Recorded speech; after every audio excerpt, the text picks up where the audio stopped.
Aladdin and the Wonderful Lamp. Aladdin was the son of a poor tailor in an eastern city. He was a spoiled boy, and loved play better than work, so that when Mustafa, his father, died, he was not able to earn his living, and his poor mother had to spin cotton all day long to buy food for their support. But she dearly loved her son, knowing that he had a good heart, and she believed that as he grew older he would do better, and become at last a worthy and prosperous man. One day, when Aladdin was walking outside the town, an old man came up to him, and looking very hard in his face, said he was his father's brother, and had long been away in a distant country, but that now he wished to help his nephew to get on. He then put a ring on the boy's finger, telling him that no harm could happen to him so long as he wore it. Now, this strange man was no uncle of Aladdin, nor was he related at all to him, but he was a wicked magician, who wanted to make use of the lad's services, as we shall see in a moment. The old man led Aladdin a good way into the country, until they came to a very lonely spot between two high black mountains. Here he lighted a fire, and threw into it some gum, all the time repeating many strange words. The ground then opened just before them, and a stone trapdoor appeared. After lifting this up, the magician told Aladdin to go below, down some broken steps, and at the foot of these he would find 3 halls, in the last of which was a door leading to a garden full of beautiful trees. This he was to cross, and after climbing some more steps, he would come to a terrace, when he would see a small shelf, in which there was a lighted lamp.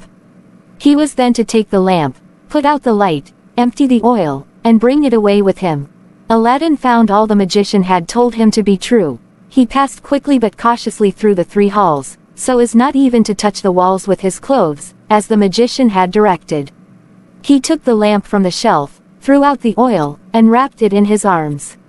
As he came back through the garden, his eyes were dazzled with the bright-colored fruits on the trees, shining like glass. Many of these he plucked and put in his pockets, and then returned with the lamp, and called upon his uncle to help him up the broken steps. "Give me the lamp," said the old man, angrily. "Not till I get out safe," cried the boy. The magician, in an anger, then slammed down the trapdoor, and Aladdin was shut up fast enough. While crying bitterly, he by chance rubbed the ring, and a figure appeared before him, saying, "I am at your command, the genius of the ring, what do you desire?" Aladdin told the genius of the ring that he only wanted to be set free, and to be taken back to his mother. In an instant he found himself at home, very hungry, and his poor mother was much pleased to see him again. He told her all that had happened. She then felt curious to look at the lamp he had brought, and began rubbing it, to make it shine brighter. Both were quite amazed at seeing rise before them a strange figure. This proved to be the genius of the lamp, who asked for their commands. On hearing that food was what they most wanted, a servant instantly entered with the most delicious food upon a dainty dish of silver, and with silver plates for them to eat from.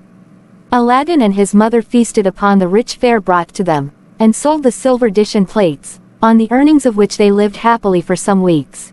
Aladdin was now able to dress well, and in taking his usual walk, he one day chanced to see the Sultan's daughter coming with her attendants from the baths. He was so much struck with her beauty, that he fell in love with her at once, and told his mother that she must go to the Sultan, and ask him to give the princess to be his wife. The poor woman said he must be crazy, but her son not only knew what a treasure he had got in the magic lamp, but he had also found how valuable were the shining fruits he had gathered, which he thought at the time to be only colored glass.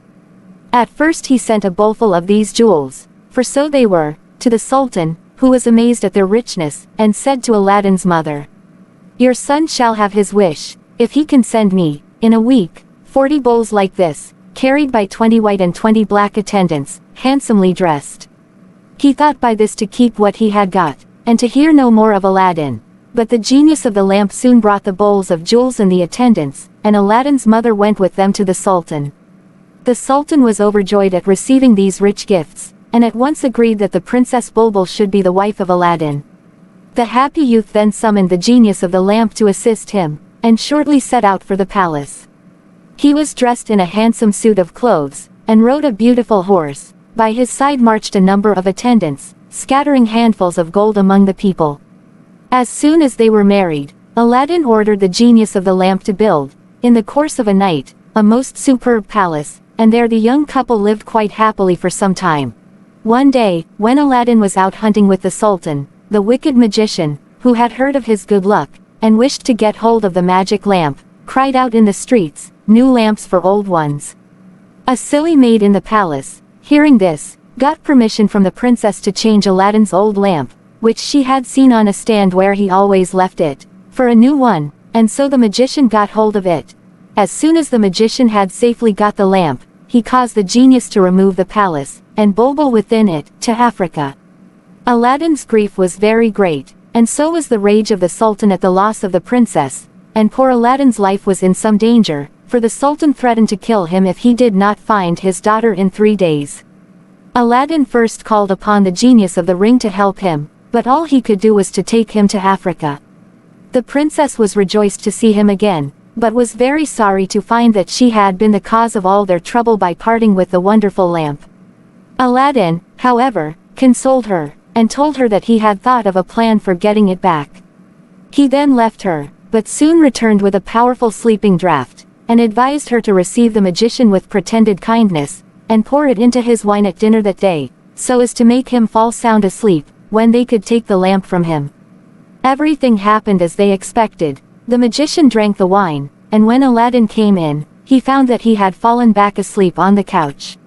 Aladdin took the lamp from his arms, and called upon the genius to transport the palace, the princess, and himself, back to their home city. The Sultan was as much astonished and pleased at their return, as he had been upset beyond measure at the loss of his daughter. As for Aladdin with his lovely wife Bulbul, they lived long and happy lives afterwards, enjoying their good fortune.